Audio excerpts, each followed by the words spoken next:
Hello bachcho, let's see the question. And the question says that if integral from 0 to x f of root t dt is equal to x square plus integral from x to 1 t f of root t dt, then we need to find the value of f of t. तो हम लोग यहाँ पे क्या करेंगे, सबसे पहले हमारा की कॉन्सेप्ट लिख लेंगे जो यूज करने वाले हैं now.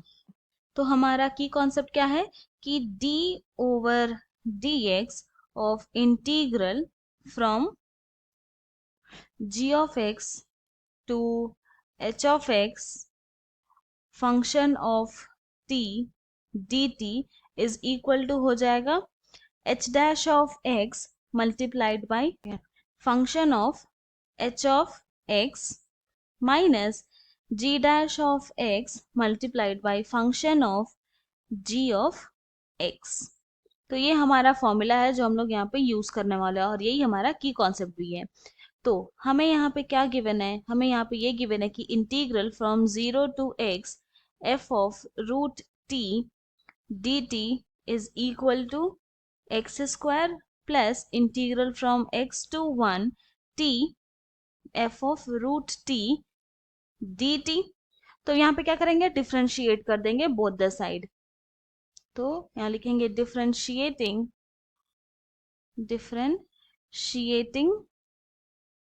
both side with respect to x। तो ये क्या आ जाएगा, दिस इम्प्लाइज अपना की कॉन्सेप्ट यहाँ यूज करते हैं। तो h ऑफ x क्या है, x, और x का derivative with respect to x होता है 1, then multiplied by function of h of x। तो यहाँ पे क्या हो जाएगा, फंक्शन ऑफ, यहाँ पे रूट t है ना, तो मतलब t के प्लेस में हम लोग x पुट कर देंगे, तो ये हो जाएगा function of root x। Then फिर माइनस यहाँ पर क्या है हमारा g डैश ऑफ x क्या हो जाएगा, क्योंकि g ऑफ x जो है वो जीरो है, तो डेरिवेटिव ऑफ जीरो तो जीरो ही होगा, इसीलिए ये पूरा जीरो हो जाएगा। Then equal to x square का डिफ्रेंशिएशन करेंगे तो 2x आएगा, प्लस फिर अब वही सेम यहाँ पे भी वही अपना की कॉन्सेप्ट यूज करेंगे। तो अब यहाँ पर हम लोग क्या देख रहे हैं कि हमारा जो h ऑफ x है वो है 1 एंड g ऑफ x जो है वो है x। तो जब हम लोग 1 को डिफ्रेंशिएट करेंगे तो क्या आएगा, जीरो, तो ये वाला पूरा ही टर्म जीरो हो जाएगा।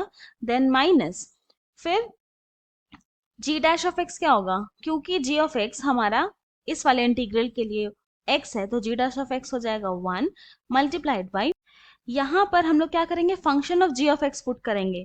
तो इसका क्या मतलब हुआ कि जहां जहां t है वहां x पुट कर देंगे, तो ये हो जाएगा x multiplied by f of root x। Now अब सिंप्लीफाई करते हैं, तो this implies f of root x equal to 2x minus x f of root x। Now अब इसको सिंप्लीफाई करेंगे तो लिख सकते हैं ना हम लोग कि this implies f of root x, then उसके बाद ये जो हमारा राइट हैंड साइड है minus x f of root x है, उसको लेफ्ट हैंड साइड लेकर आएंगे तो plus x f of root x हो जाएगा, and this is equal to क्या है, 2x। नाउ अब क्या कर रहे हैं, दोनों ही जो हमारा लेफ्ट हैंड साइड है उसमें दोनों ही टर्म में एफ ऑफ रूट एक्स है, तो उसको कॉमन ले लेंगे तो हमारे पास बचेगा एफ ऑफ रूट एक्स। जब कॉमन ले तो हमारे पास बचा 1 minus x and this is equal to 2x। Now this implies f of root x क्या हो जाएगा, ये होगा equal to 2x by 1 minus x. Now since हमें यहाँ पर वैल्यू फाइंड आउट करनी है f ऑफ 2 की, और यहाँ पर हमारे पास क्या है, f ऑफ रूट x है, तो this is equal to f of root x। तो अगर इन दोनों को कंपेयर करें तो 2 इक्वल टू क्या आ गया, रूट x, पर हमें तो x की वैल्यू चाहिए, तो हम लोग क्या करेंगे, बोथ द साइड स्क्वायर कर देंगे, तो ये हो जाएगा 2 square is equal to root x का स्क्वायर। नाउ दिस इंप्लाइज 2 का स्क्वायर हो गया 4 एंड रूट एक्स का स्क्वायर हो गया x। तो हमारा f ऑफ 2 हो जाएगा इक्वल टू जो भी हमारा फंक्शन है वहां पर x के प्लेस में हम लोग 4 पुट करने वाले हैं, तो ये हो जाएगा 2 multiplied by 4 divided by 1 plus 4, तो this is equal to 8 by 5। तो देयरफॉर हम लोग ये बोल सकते हैं कि the value of f of 2 is 8/5 और यही हमारा फाइनल सोल्यूशन है।